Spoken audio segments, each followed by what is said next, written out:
I want you to know that I've made it no secret that I know that Obama comes from a dark spirit, from a dark kingdom, that he is the vice president of death and hell, that he is the son of Satan, that he's ultimate evil. Obama is. I've made no secrets about that now pretty much 2 years. I have been expressing that continuously every day over the last 2 years.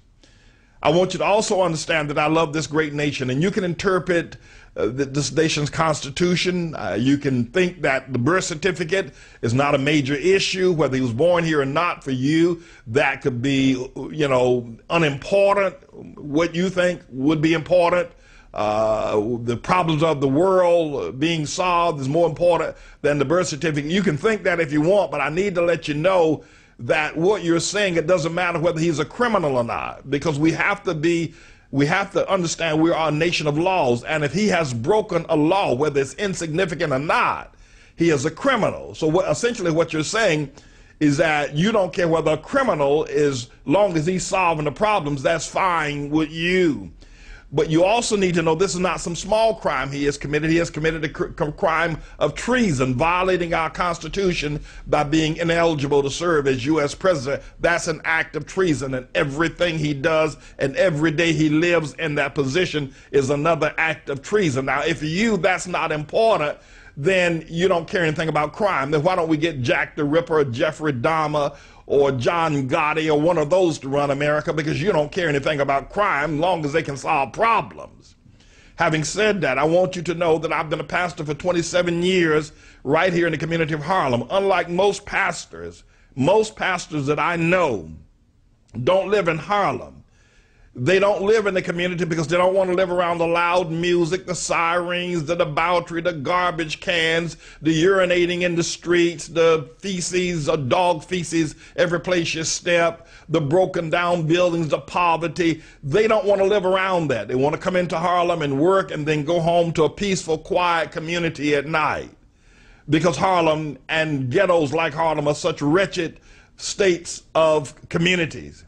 I need to let you know I have planted my feet with the people of the community. I live where I preach. I live where I'm a shepherd. I don't run away from the sheep at night and leave them to the wolves. I have served this community with everything that's within me. I've loved this community. I have fed over 1 million hot meals, bags of food, ran several shelters for men, women, family, children. I've established schools, or we have with the help of Almighty God. I've done that and done it in a loving way, and I continue to live in this community, though I have the resources to move out to some palatial, if you will, a suburban spot. I will not do that, nor would I use these people who clean toilets or sweep floors, or some of them are school teachers, police officers, and others that are members of our church. I will not use their money for private jets and spacious homes when they're living in the projects and in the worst of conditions. I want to live with the sheep. Let me ask you this. Does your pastor live with you? Does your pastor have that? Does your pastor have that testimony? Can your pastor say he's fed over 1 million hungry bellies? Can your pastor say he's put shoes on thousands of children's feet? Can your pastor say he's educated children, black children, if you will, of the community? Can your pastor say he's been to prison after prison, counseling and visiting with people? Can your pastor say can your pastor say that? No, he can't. And I've done it, and I will continue to do it. Having said that, I want to call on all Americans to recognize that black people who voted 96% for Obama are his pawns.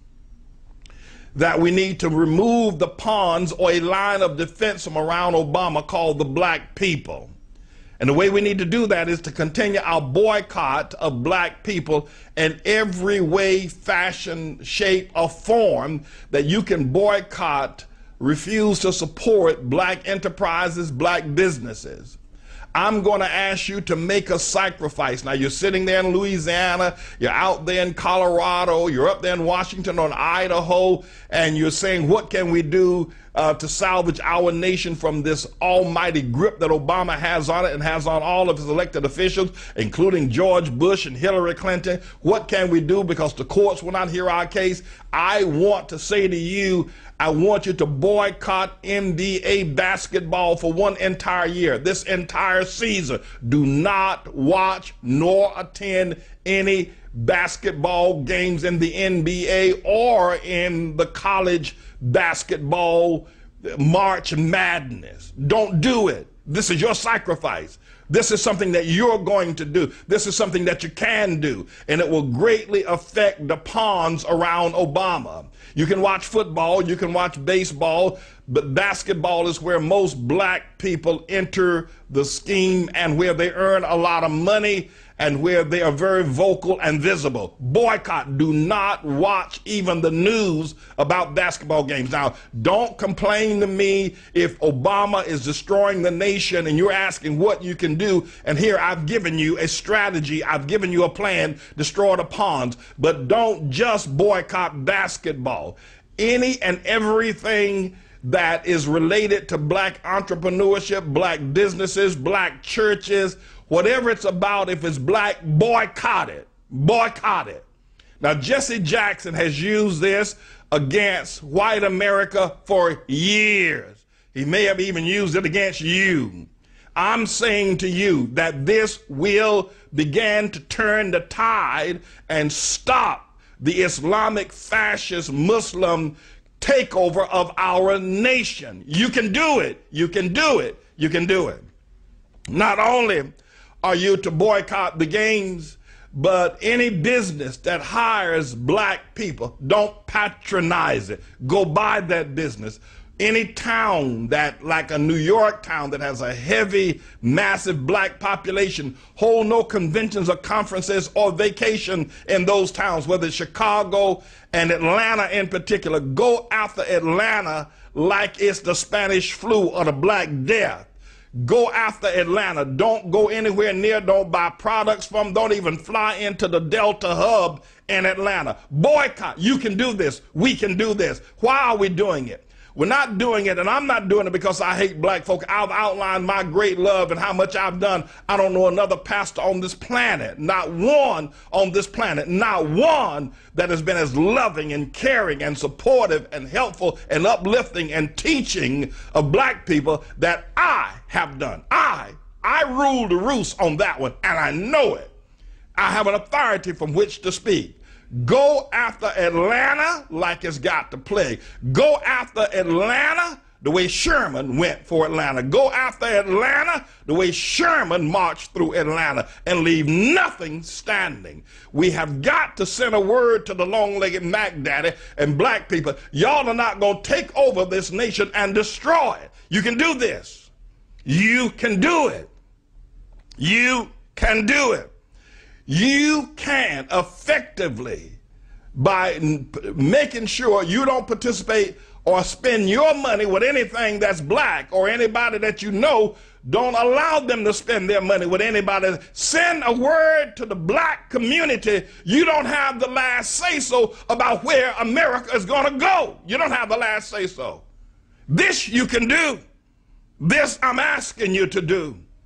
And this has been used against white establishment for years by Jesse Jackson. The other thing I want to say going forward, as we need to understand, that when you look at the black community, I'm going to ask the black community to join me in uplifting them. Ever since black people started calling themselves African Americans in the late 70s and the early 80s, up until the 60s, black people were known as either Negroes or colored. And after the 60s in particular, they began to be known as black.